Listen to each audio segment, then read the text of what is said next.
Hola, bienvenidos a Historias Boxísticas. En el video de hoy se hablará sobre la historia del boxeo, desde sus orígenes hasta la actualidad. Las menciones más antiguas del boxeo en la historia provienen de las civilizaciones más famosas de la época. En Irak se descubrió un relieve sumerio perteneciente al tercer milenio antes de Cristo, mientras que en la ciudad egipcia de Tebas se encontró una escultura del año 1350 a.C. Ambos mostraban personas peleando a puño limpio o con bandas alrededor de las muñecas. Sin embargo, los guantes ya se usaban en otras partes del mundo.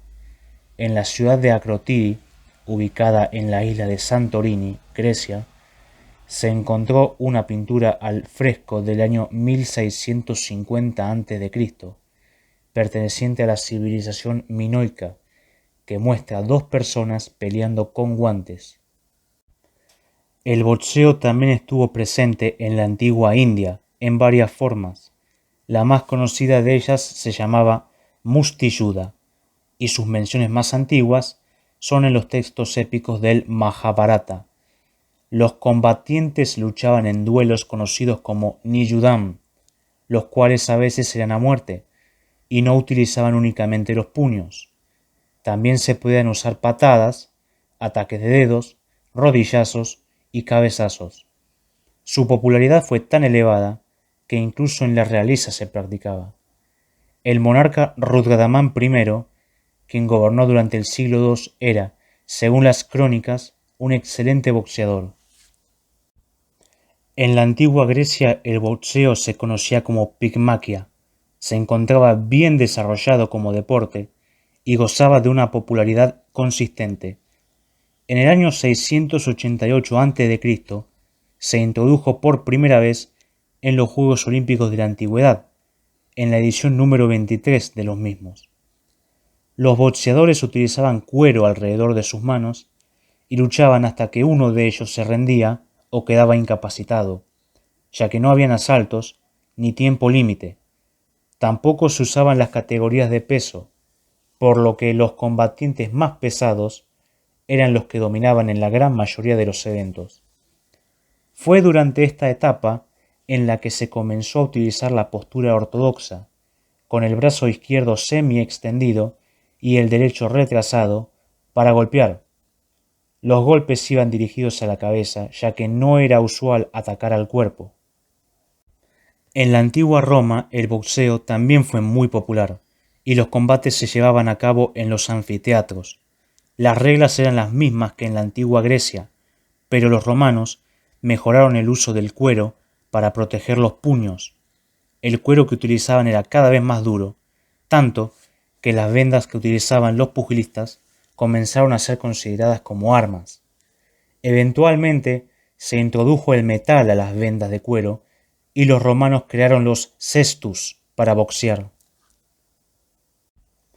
Luego de la caída del Imperio Romano de Occidente, los registros del boxeo clásico comenzaron a perderse, ya que el interés en las peleas de puños fue reemplazado por la lucha con armas. Durante la Edad Media, los únicos sitios en donde el boxeo aún se practicaba eran Italia y la Rus de Kiev. En este último se lo conocía como Kulakshny Boy. A principios del siglo XVI, la popularidad de las armas comenzó a decaer, y el boxeo empezó a recuperar su puesto en la historia antigua en la forma de peleas por premios, las cuales eran a puño limpio. El primer registro documentado de este tipo de combates fue en el Mercurio Protestante de Londres, en Inglaterra, el 6 de enero de 1681. Christopher Monk, segundo duque de Albemarle, realizó una pelea entre su mayordomo y su carnicero, con victoria de este último. En 1719 se proclamó al primer campeón de boxeo a puño limpio en Inglaterra, James Fick. En esa época se comenzó a llamar boxeo a esta actividad, pero tenía diferencias sustanciales con el deporte de la actualidad. Además de pelear con los puños, los participantes también podían aporrear con palos y utilizar espadas de esgrima para derrotar a sus oponentes. No existían reglas escritas, categorías de peso, límite de asaltos ni árbitros, lo cual derivaba en un espectáculo extremadamente caótico. De hecho, así fue descrito por Sir Thomas Parkins, segundo baronet de Nottingham, en un artículo de 1713, en donde caracterizaba al boxeo como un sistema de puñetazos, cabezazos, pellizcos de ojos, estrangulaciones y revoleos al oponente. Las primeras reglas del boxeo fueron escritas en 1743 por el campeón Jack Bruton. El objetivo principal de ellas fue el de proteger a los pugilistas, ya que las muertes en el ring eran muy comunes. Algunos puntos de interés eran: si un boxeador caía y no podía continuar luego de un conteo de 30 segundos, la pelea finalizaba. Quedaba prohibido golpear a un boxeador cuando estaba en el suelo o por debajo de la cintura. Bruton también alentó el uso de mitones acolchados para usarse en sesiones de sparring o exhibiciones. El conteo de 30 segundos permitía que los boxeadores pudieran apoyar la rodilla en el suelo cuando ellos quisieran y así recuperarse, lo cual era considerado como poco hombre y provocaba la nulidad de esa norma en muchos combates con reglamento adicional. Los mitones acolchados no se usaban en las peleas profesionales, por lo que los pugilistas utilizaban diferentes técnicas de golpes para preservar sus manos. Casi todos los manuales de la época incluían únicamente ataques directos a la cabeza y una postura con el cuerpo tirado más hacia atrás, con los brazos más adelante. En el siglo XIX, el periodista Piers Egan acuñó el término ciencia dulce de los hematomas para referirse al boxeo de la época. Además aparecieron las reglas del ring por premios de Londres, las cuales ilegalizaron los cabezazos, los pellizcos, los arañazos, las patadas, los mordiscos y el uso de objetos para combatir. En 1867, John Sholto Douglas, noveno marqués de Queensberry, patrocinó una serie de reglas publicadas por John Chambers para campeonatos amateur realizados en Lilliebridge, Londres, para pesos ligeros, medios y pesados. En total consistían en 12 reglas y en general se especificaba que los combates debían ser realizados en cuadriláteros de 24 pies. Los asaltos debían durar 3 minutos con un intervalo de 1 minuto entre ellos.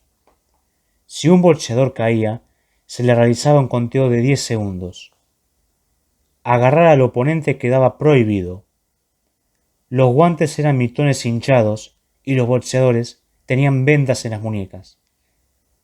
Los boxeadores podían bloquear golpes con los guantes.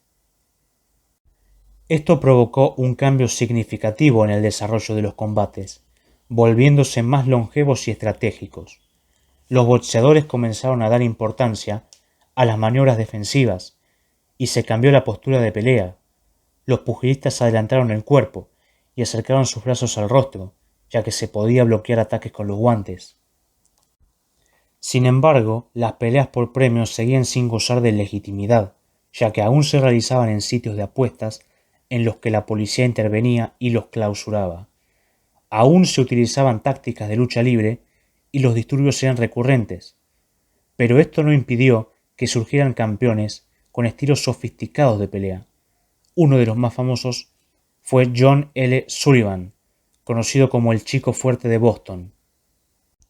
Las peleas por premios quedaron anuladas por completo en Inglaterra en 1882, debido al caso R. B. Coney, el cual estipulaba que este tipo de actividades eran asaltos que provocaban daño a la integridad del cuerpo humano, a pesar del consentimiento de los peleadores. Por su parte, Estados Unidos censuró varias grabaciones de peleas por premios en 1897, lo que constituyó la primera censura de películas en el país. El primer campeón de boxeo bajo las reglas del Marqués de Queensberry fue James J. Corbett, conocido como Gentleman Jim. Derrotó por nocaut a John L. Sullivan en 1892. A principios del siglo XX, el boxeo siguió careciendo de una legitimidad firme, Sin embargo, la situación cambió con el paso de los años y se transformó en una empresa comercial que mueve billones de dólares, sin perder el origen del deporte moderno, peleas por precios ilegales. La mayoría de los jóvenes con potencial en el boxeo provienen de zonas pobres en todo el mundo, en especial de México, América del Sur, África, Europa del Este y ciertos sectores de Nueva York y Chicago.